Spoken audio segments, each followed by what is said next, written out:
ओम शांति।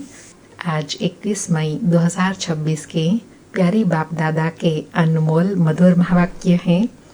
आज की मुरली के सार में सुख सागर बाबा ने आप समान बनने के लिए कहा कि तुमको श्रीमत पर चलकर सबको सुख देना है। आसुरी मत पर तुम दुख देते आए हो, अब सुख दो और सुख लो। और बाबा कहे, जो अच्छा ऊंच पद पाने वाले बुद्धिमान बच्चे हैं वह इस राज को समझ जाते हैं कि यह ड्रामा का खेल ही सुख दुख और हार जीत का बना हुआ है। वह समझ जाते हैं कि सुख की दुनिया में जाना है तो सबको सुख देना है।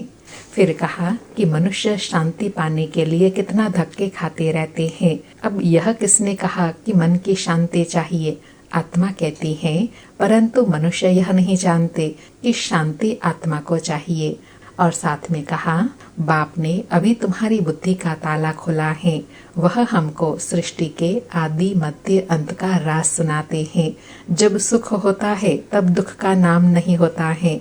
तुम बच्चों की बुद्धि में है कि हम बाप से सुख शांति संपत्ति का वर्षा अभी ले रहे हैं। फिर पढ़ाई के लिए कहा कि यह स्कूल है बेहद का बाप पढ़ाते हैं। तुम जानते हो वह हमारा मोस्ट बिलवेड बाप है, जिसकी अपरम अपार महिमा है। वह ऊंचते ऊंच बाप आकर श्रीमत देते हैं। तो अब तुमको श्रीमत पर चलना है, सबको श्रीमत पर सुख देना है। और साथ में कहा, यह है ही कांटों का जंगल। बच्चे जानते हैं अभी हम कांटों से फूल अर्थात मनुष्य से देवता बनते हैं। फिर रूहानी संबंध की स्मृति दिलाते कहा कि बेहद का बाप अर्थात सब आत्मा रूपी सीता का एक राम वह निराकार है। तुम सभी आत्माएं सीताएं हो। बाप ब्राइड ग्रूम साजन है। एक साजन शिव बाबा की सब आत्मा सजनिया भक्तियां हैं। जो भी आत्मा सीताएं हैं वह सब रावण की जेल में फंस शोक वाटिका में आ गई हैं। सारी दुनिया के सभी मनुष्य मात्र एक भगवान को याद करते हैं, क्योंकि दुख में है, पुकारते हैं भक्तों का रक्षक भगवान आओ। तो बाबा कहे, अभी मैं तुम्हारा रक्षक बनकर आया हूँ। शोक वाटिका दुख से निकाल अशोक वाटिका सुख में ले जाने के लिए। फिर कहा कि मनुष्य समझते हैं कि हमको इतने मकान, इतना धन है, इतने महल हैं, लेकिन किसी को पता नहीं कि यह तो दुख की दुनिया है, अब बदलनी है। मौत सामने खड़ा है, सब मिट्टी में मिल जाना है। यह जो कुछ पुरानी दुनिया में देखते हो विनाश हो जाएगा। बाबा कहे, यह वही महाभारत लड़ाई है, वही गीता का भगवान है। अब शिव बाबा राजयोग सिखा रहे हैं। वह हमारा बाप भी है, टीचर भी है, सतगुरु भी है, सब कुछ है।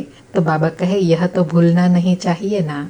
फिर देही अभिमानी बनने के लिए स्मृति दिलाई कि पहले भारतवासी स्वर्गवासी थे, हीरो के महल थे, अब कौड़ी मिसल बन पड़े हैं। घर में कितनी अशांति है। कहते हैं, बाबा हमको क्रोध आता है, बच्चों को मारना पड़ता है, डर लगता है। हमने 5 विकार शिव बाबा को दान में दे दिया, फिर हम यह क्यों करते हैं? तो बाबा समझाते हैं, इस समय सब पर 5 विकारों का ग्रहण लगा हुआ है। देह अभिमान का भूत आने से फिर सब भूत लग जाते हैं। अब बाप कहते हैं, 5 विकारों का ग्रहण उतारने के लिए देही अभिमानी बनो। फिर और स्मृति दिलाई कि सर्प का मिसाल भी अभी का है। सर्प एक खाल छोड़ नहीं लेता है। यह दृष्टांत सतयुग के लिए है। वहाँ तुम ऐसे शरीर छोड़ते हो, दुख की कोई बात नहीं रहती। शरीर छोड़ने पहले ही स्मृति आती है कि हम यह शरीर छोड़ जाई वहाँ जन्म लेंगे, इसलिए दुख में रोने आदि की कोई बात ही नहीं है। बाबा कहे, वहाँ तो खुशी से एक शरीर छोड़ फिर दूसरा लेते हैं।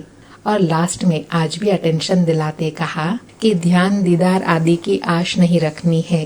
बाप तो समझाते हैं, साक्षात्कार में माया प्रवेश कर लेते हैं, फिर तुम पद भ्रष्ट हो पड़ेंगे। बहुत आकर कहते हैं, हमको शिव बाबा का साक्षात्कार हुआ। बाबा कहे, अरे तुमको समझाया जाता है, फायरफ्लाई कितना छोटा होता है, आंखों से देखा जाता है। आत्मा तो उससे भी छोटी बिंदी है। जैसे आत्मा है वैसे ही परमपिता परमात्मा है। तुमको कैसे पता चलेगा कि हमको आत्मा का साक्षात्कार हुआ या परमात्मा का साक्षात्कार हुआ? इसलिए बाबा कहे, साक्षात्कार की आश न रख, अपना पुरुषार्थ करना है। फिर कहा कि तुम बच्चे जानते हो, अभी हम शिव बाबा की संतान हैं। सब ब्रह्मा कुमार कुमारियां शिव बाबा से वर्षा ले रहे हैं। हमारी एम ऑब्जेक्ट ही यह है। कौन सी? मनुष्य से देवता बनना। यह बच्चों को भूलना नहीं चाहिए। हम शिव बाबा द्वारा ही लक्ष्मी नारायण बन रहे हैं।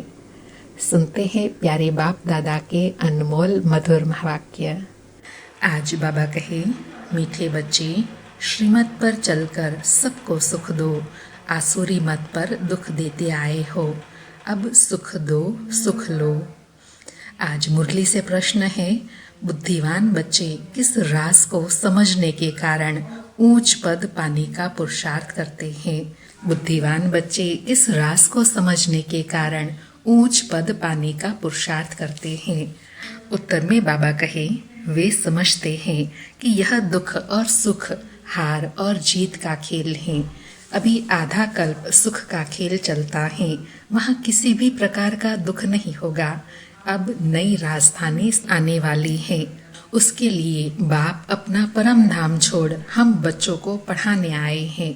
अब पुरुषार्थ कर ऊंच पद लेना ही है। आज मुरली में गीत बजा, बदल जाए दुनिया न बदलेंगे हम। बाबा हम तेरे हैं, तेरे ही बन के सदा रहेंगे। सारी मुरली से धारणा के लिए सार है।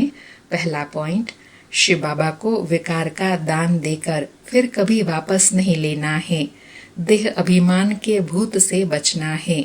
इस भूत से सब भूत आ जाते हैं, इसलिए आत्म अभिमानी बनने का अभ्यास करना है। दूसरा पॉइंट, ध्यान दीदार की आश नहीं रखनी है। एम ऑब्जेक्ट को सामने रख पुरुषार्थ करना है। श्रीमत पर सबको सुख देना है। आज प्यारे बाबा का वरदान है, करावन हार की स्मृति से सेवा में सदा निर्माण का कार्य करने वाले कर्म योगी भव। स्पष्टीकरण है, कोई भी कर्म योग की स्टेज में परिवर्तन करो। सिर्फ कर्म करने वाले नहीं, लेकिन कर्म योगी। कर्म अर्थात व्यवहार और योग अर्थात परमार्थ, दोनों का बैलेंस हो। शरीर निर्वाह के पीछे आत्मा का निर्वाह भूल न जाए। जो भी कर्म करो वह ईश्वरीय सेवा अर्थ हो। इसके लिए सेवाओं में निमित्त मात्र का मंत्र व करनहार की स्मृति का संकल्प सदा याद रहे। करावनहार भूले नहीं तो सेवा में निर्माण ही निर्माण करते रहेंगे। बाबा कहे, याद और सेवा का ऐसे बैलेंस रख करके जब कार्य करेंगे तो सदा करावनहार की स्मृति बनी रहेंगी। करावनहार शिव बाबा की स्मृति बनी रहने से हर कार्य में नव निर्माण करते रहेंगे। आज का स्लोगन है, सेवा व संबंध संपर्क में विघ्न पड़ने का कारण है पुराने संस्कार, उन संस्कारों से वैराग हो। आज के अव्यक्त इशारे हैं, सदा अचल अडोल एक रस स्थिति का अनुभव करो। आज अनुभव करने के लिए कहा कि सभी से श्रेष्ठ तखत बाप दादा के दिल तख्त नशीन बनना है, लेकिन उस तखत पर बैठने के लिए पहले अचल अडोल एक रस स्थिति का तखत चाहिए।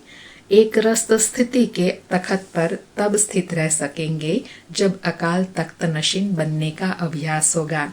जैसे वह तपस्वी सदैव आसन पर बैठते हैं, ऐसे आप अपनी एक रस आत्मा की स्थिति के आसन पर विराजमान रहो।